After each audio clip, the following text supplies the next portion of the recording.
क्या कोई hero real life में विलेन बन सकता है? 9 जून 2024 कर्नाटक के बेंगलुरु कामाक्षीपाल्य के इलाके से एक व्यक्ति की लाश पुलिस को मिलती है, जिसकी उम्र लगभग 30 से 35 साल होती है। अब ये कहना मुश्किल था कि इसकी मौत नेचुरल है या किसी ने इसकी हत्या की है, लेकिन मृतक का फेस देखकर उसकी पहचान नहीं की जा सकती थी और ना ही मृतक के पास कोई आईडी प्रूफ था जिससे कि उसके बारे में या उसके घर वालों के बारे में पता लगाया जा सके। फिर पुलिस उसके बारे में जानकारी जुटाना शुरू करती है। पहले आसपास के थानों में पता किया जाता है कि शायद किसी ने किसी की मिसिंग रिपोर्ट तो दर्ज कराई ही होगी। फिर पास के ही एक थाने से एक व्यक्ति की मिसिंग रिपोर्ट सामने आती है। उसमें ये पता चलता है कि एक व्यक्ति जिसकी उम्र 35 साल है और नाम रेणुका स्वामी है, जो कि 8 जून को लापता हो गया था और उसका मोबाइल भी बंद आ रहा है, ऐसा बताते हुए उसकी मां ने चित्रदुर्ग में रिपोर्ट दर्ज करवाई थी। फिर उस महिला द्वारा बॉडी की पहचान करवाई जाती है तो वो महिला अपने बेटे को पहचान जाती है कि ये कोई और नहीं बल्कि मेरा बेटा रेणुका स्वामी ही है। फिर वो फूट फूट कर रोने लगती है। हालांकि उसकी पहचान तो हो ही गई थी, लेकिन अभी ये मामला और भी ज़्यादा उलझने वाला था, क्योंकि अगर आप साउथ मूवी के दीवाने हैं तो आपने इस एक्टर को तो ज़रूर देखा होगा, जो कि अपनी फिल्मों से लोगों का दिल जीत चुके हैं। इनका नाम है दर्शन थूगुदीपा, जो कि साउथ के जाने माने एक्टर में से एक हैं, जिनकी सच्चाई जानने के बाद आप लोग दंग रह जाएंगे, क्योंकि रियल लाइफ में हीरो कहलाने वाले दर्शन थूगुदीपा सुपरस्टार आज के समय में रियल लाइफ के विलन बन चुके हैं।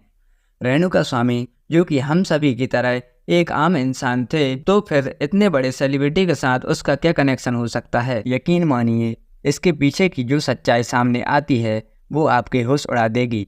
रेणुका स्वामी हम सभी की तरह एक आम इंसान था, जो कि फार्मेसी की दुकान पर काम करके अपना गुजारा करता था और इसीलिए पुलिस वालों को ये केस एक नॉर्मल केस की तरह ही लग रहा था, जो कि आए दिन ऐसी घटनाएं होती रहती हैं। पर जब पोस्टमार्टम रिपोर्ट आती है तो साफ पता चल जाता है कि उसकी नेचुरल डेथ नहीं थी, बल्कि उसे किसी ने बुरी तरह से पीट पीट कर मारा है। इसलिए पुलिस वाले अब अपराधी की तलाश में जुट जाते हैं। फिर अगली सुबह 10 जून को अचानक से पुलिस स्टेशन में 3 लोग खुद को सरेंडर करते हुए ये कहते हैं कि जिस इंसान की बॉडी आपको मिली है उसे हमने ही मारा है। इसके पीछे की वजह उन्होंने पैसे का लेन देन बताया कि रेणुका स्वामी हमारे पैसे नहीं लौटा रहा था। इसी बात पर लड़ाई इतनी बढ़ गई कि हमने उसे मार डाला।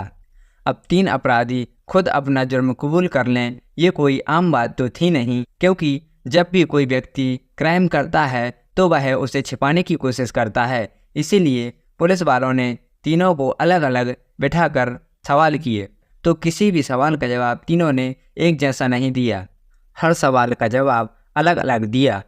इससे यह साबित हो गया कि इन तीनों ने मिलकर इस कांड को अंजाम नहीं दिया है। इसके पीछे जरूर कोई और है और ये तीनों उसे बचाने की कोशिश कर रहे हैं। फिर उन तीनों की कॉल हिस्ट्री को चेक किया गया तो उनमें से एक के मोबाइल में वह नंबर पाया गया जो कि सुपरस्टार दर्शन थूगुदीपा का था और इस नंबर पर कई बार बातचीत की गई, और वो भी तब जब ये घटना हुई थी, यानी कि उन 48 घंटों के दौरान कॉल वहाँ से आया भी था और यहाँ से कॉल किया भी गया था। और ये बात अपने आप में काफ़ी चौंकाने वाली थी कि एक हत्यारे का और एक सुपरस्टार का आपस में क्या कनेक्शन हो सकता है। और फिर उन तीनों आरोपियों के साथ दर्शन सुपरस्टार की लोकेशन ट्रैक की गई तो पता चला वे इस घटनाक्रम के अंतराल में कई बार आपस में मिले भी थे।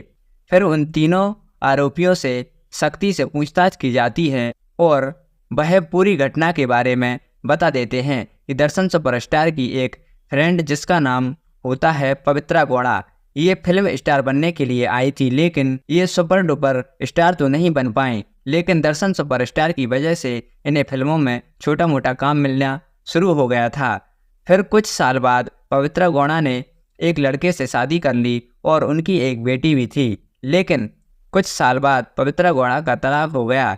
पवित्रा की दोस्ती दर्शन सुपरस्टार के साथ कम नहीं हुई थी, बल्कि दिनों दिन बढ़ती ही जा रही थी। अब इन दोनों की दोस्ती एक आम इंसान रेणुका स्वामी तक कैसे पहुंचती है? दरअसल इसके पीछे की वजह ये थी कि दर्शन सुपरस्टार के लाखों चाहने वालों में से एक रेणुका स्वामी भी दर्शन सुपरस्टार का फैन था और उनसे मिलने के लिए उतावला रहता था। बाकी सभी फैन की तरह वो भी उनकी पर्सनल लाइफ में क्या चल रहा है उस पर भी ध्यान रखता था। रेणुका स्वामी दर्शन सुपरस्टार के फैन होने के नाते ये चाहता था कि 10 साल पहले मिली पवित्रा गौड़ा से दर्शन मेल मिलाप न रखकर अपनी पत्नी विजयलक्ष्मी के साथ ही रखें। और जब पवित्रा गौड़ा ने 10 साल हो जाने के बाद एक पोस्ट करके बताया कि हमारे और दर्शन सुपरस्टार के रिश्ते को 10 साल हो चुके हैं, तब रेणुका स्वामी ने अपनी भड़ास को निकालते हुए उस पोस्ट के नीचे उल्टे सीधे कमेंट करना शुरू कर देता है। इतना ही नहीं, उसके ऊपर आरोप है कि वो आगे चल के सीधा डीएम में जाकर पवित्रा गौड़ा को उल्टे सीधे मैसेज करना शुरू कर देता है। और इन्हीं बातों से परेशान होकर पवित्रा गौड़ा ने दर्शन सुपरस्टार से बोला कि आपका ये फैन मुझे बहुत ही उल्टे सीधे कमेंट लिखता है, और दुनिया भर की बातें बताते हुए दर्शन सुपरस्टार को उकसाया। तब उन्होंने पहले तो रेणुका स्वामी का बायोडाटा निकलवाया और कुछ लोगों की टीम बनाकर उसे ये कहा गया कि हम तुम्हें दर्शन सुपरस्टार से मिलवाएंगे, क्योंकि वो दर्शन सुपरस्टार का बहुत बड़ा फैन था। और वो ये बात सुनकर बहुत खुश हो जाता है और ये झूठा झांसा देकर रेणुका स्वामी को अगवा कर लिया जाता है। और कुछ देर बाद दर्शन सुपरस्टार रेणुका स्वामी की आंखों के सामने खड़े हो जाते हैं और उनके आदमी रेणुका स्वामी को पीटना शुरू कर देते हैं। ये देखकर रेणुका स्वामी को कुछ समझ ही नहीं आ रहा था कि आखिरकार उसके साथ ये क्या हो रहा है।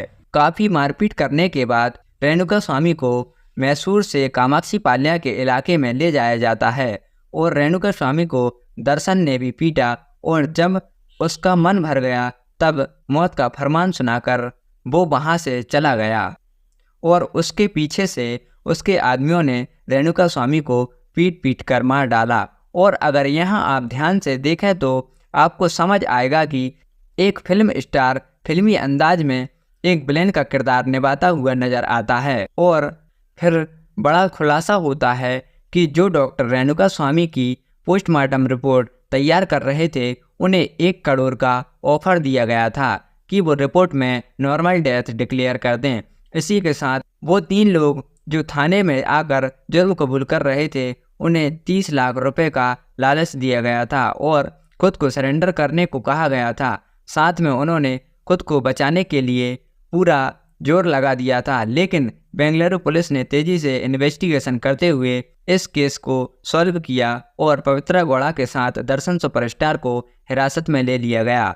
हालांकि इस केस में पवित्रा गौड़ा को पहला आरोपी ठहराया गया, क्योंकि पवित्रा गौड़ा ने अगर दर्शन सुपरस्टार को उकसाया नहीं होता तो शायद रेणुका स्वामी आज इस दुनिया में होता। इसी के साथ इस घटना से हमें यह सीख मिलती है कि हम चाहे किसी के कितने ही बड़े फैन क्यों ना हो, हमें किसी की पर्सनल लाइफ में इंटरफेयर नहीं करना चाहिए।